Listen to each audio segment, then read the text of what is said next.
সবাইকে স্বাগত জানাচ্ছি গুণগত রসায়নের প্রথম লেকচারে। আজকের লেকচারে আমরা পরমাণুর মূল কণিকা সমূহ এবং আইসোটোপ, আইসোটোন, আইসোবার সম্পর্কে আলোচনা করব।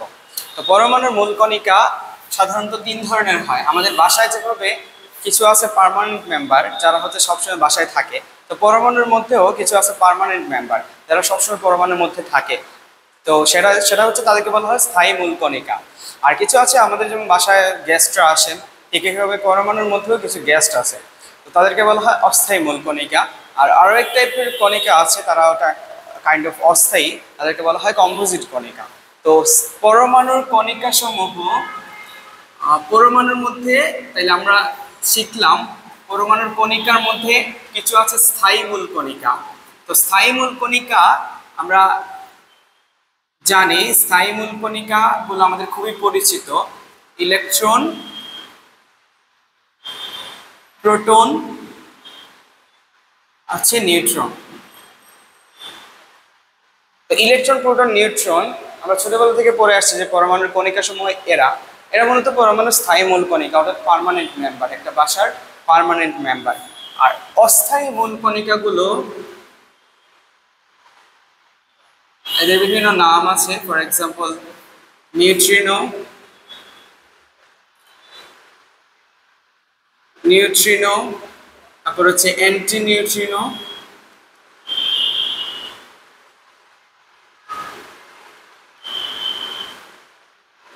তারপরে হচ্ছে positron, positron, positrino, পজিট্রিনো,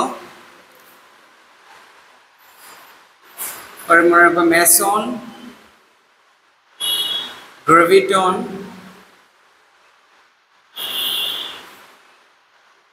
boson, muon,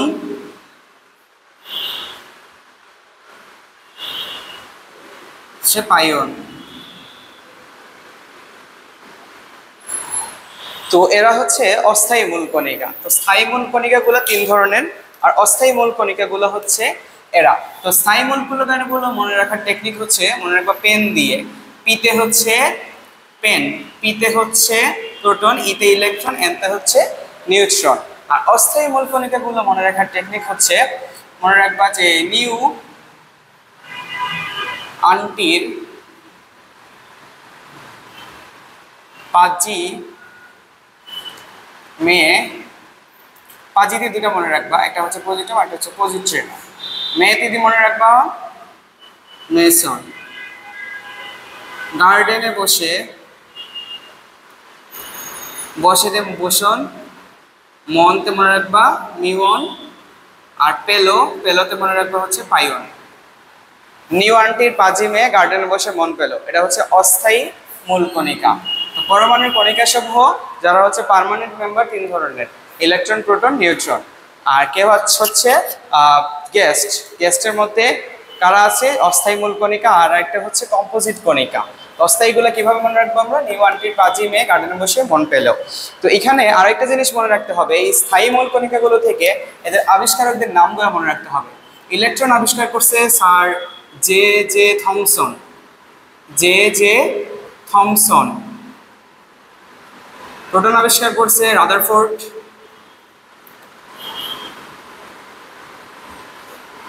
আর নিউট্রন আবিষ্কার করছে হচ্ছে চেডউইক, সায়েন্টিস্ট চেডউইক। এই নামগুলো আমাদের মনে রাখতে হবে।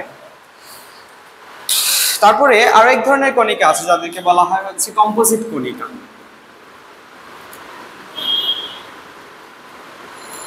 তো কম্পোজিট কণিকাগুলো আমরা মনে রাখবো হচ্ছে ওডি দিয়ে। ওডি, ওডি, ওডি কার আছে যে আপনি ওডি দিয়ে মনে রাখবা। ওতে হচ্ছে, ওতে মনে রাখবা আলফা।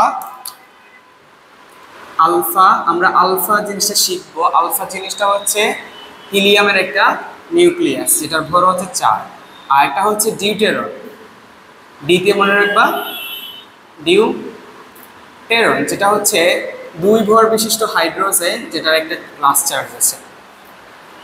তো এরাই ছিল পরমাণুর কণিকা সমূহ, পরমাণুর মূল কণিকা সমূহ: স্থায়ী, অস্থায়ী, কম্পোজিট। স্থায়ী হচ্ছে 3 ধরনের, ইলেকট্রন, প্রোটন, নিউট্রন, পেন দিয়ে মনে রাখবা। অস্থায়ী হচ্ছে neutrino, অ্যান্টিনিউট্রিনো, positron, পজিট্রিনো, meson, graviton, boson, পাইয়ন, নিউন। তারপর হচ্ছে কম্পোজিট হচ্ছে মনে রাখবা হচ্ছে ওডি দিয়ে। ওডির অতে হচ্ছে আলফা, দ্বিতীয় হচ্ছে ডিউটেরন। তো এরা হচ্ছে পরমাণুর কণিকা সমূহ।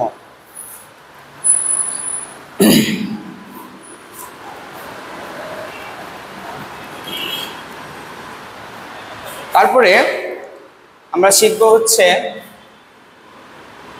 আইসোটোপ,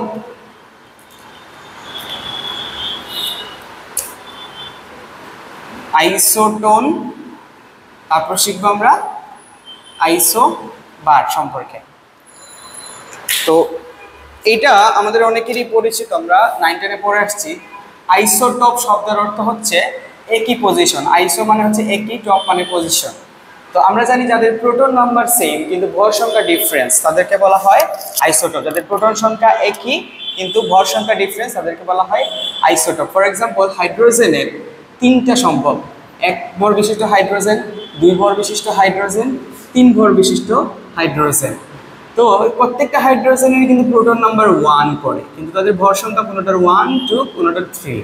তো এই যে প্রোটন সংখ্যা সেম কিন্তু নিউট্রন সংখ্যা ডিফারেন্সের কারণে ভর সংখ্যাটা ডিফারেন্স হয়ে গেল, তাকে বলা হয় আমরা আইসোটোপ।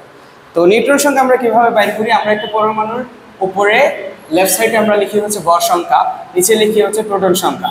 আর এই ভর সংখ্যা থেকে প্রোটন সংখ্যা বাদ দিলে যেটা থাকে সেটা হচ্ছে নিউট্রন সংখ্যা। তো এখানে কোনো নিউট্রন নাই, এখানে একটা নিউট্রন আছে, 2 - 1, এখানে 2টা নিউট্রন আছে। তারপর আরো একটা এক্সাম্পল যদি আমরা দিই, তো সেটা হচ্ছে কার্বন। কার্বনের ক্ষেত্রে কার্বনের হচ্ছে ভর 12 সম্ভব, কার্বনের ভর 13 সম্ভব, কার্বনের ভর 14 সম্ভব, কিন্তু প্রত্যেকটা কার্বনেরই পারমাণবিক সংখ্যা হচ্ছে 6। তো এই যে পারমাণবিক সংখ্যা একই বা প্রোটন সংখ্যা একই কিন্তু নিউট্রন সংখ্যা ডিফারেন্স হওয়ার কারণে আলটিমেটলি ভর সংখ্যাটা ডিফারেন্স হয়ে গেছে, তাকে বলা হয় আইসোটপ। তারপর আমরা শিখবো হচ্ছে আইসোটোন। আইসোটোনটা তোমাদের জন্য নতুন টার্ম। আইসোটোন বলতে বোঝায় যাদের নিউট্রন সংখ্যা সেম, নিউট্রন সেম, নিউট্রন সংখ্যা সেম। দ্যাট মিনস যাদের প্রোটন সংখ্যা এবং ভর সংখ্যা ডিফারেন্স কিন্তু নিউট্রন সংখ্যা সেম, তাদেরকে বলা হয় আইসোটোন। তো এটা কিভাবে মনে রাখবা? এখানের এন দিয়ে মনে রাখবা। এনটা বোঝায় হচ্ছে নিউট্রন সেম, পিতে প্রোটন সেম, এনতে নিউট্রন সেম, আর বারতে মনে রাখবা ভর সংখ্যা সেম। আমরা একটু পরে আসছি ওইটাতে। এনতে মনে রাখবা হচ্ছে নিউট্রন সেম। তো আমরা একটা এক্সাম্পল দিই। ধরো কপার আর হচ্ছে জিঙ্ক। কপারের পারমাণবিক সংখ্যা হচ্ছে 29, জিঙ্কের হচ্ছে 30। এখন যদি এমন হয় যে দুইটারই নিউট্রন সংখ্যা সেম হয়ে গেছে, ফর এক্সাম্পল তাদের নিউট্রন সংখ্যা আমি লিখলাম হচ্ছে 35, যার কারণে একটার ভর সংখ্যা neutron plus proton plus neutron সংখ্যা ইকুয়াল টু ভর সংখ্যা, তাহলে এটার ভর সংখ্যা হবে 64 আর এটার ভর সংখ্যা হচ্ছে 65। তো এই যে নিউট্রন সংখ্যা সেম কিন্তু প্রোটন এবং ভর সংখ্যা ডিফারেন্স, তাদেরকে বলা হয় আইসোটোন। এই নাম্বারটা হচ্ছে ভর সংখ্যা। ভর সংখ্যা সেম, বাড়তে মনে রাখবা ভর সংখ্যা সেম। তো যদি এই সেম কপার আর জিঙ্কের যদি এক্সাম্পল টানি, দুজনেরই যদি ভর সংখ্যা 65 হয়ে যায় কিন্তু একজনের প্রোটন সংখ্যা হচ্ছে 29 আর একজনের প্রোটন সংখ্যা 30, যার কারণে তাদের নিউট্রন সংখ্যা একজনের হয়ে গেল হচ্ছে 36 আর একজনের হয়ে গেল 35। এই যে প্রোটন এবং নিউট্রন সংখ্যা ডিফারেন্স কিন্তু ভর সংখ্যা দুইটার সেম, এই জিনিসটাকে বলা হয় আইসোবার। এখানে বইতে অনেকগুলো এক্সাম্পল আছে।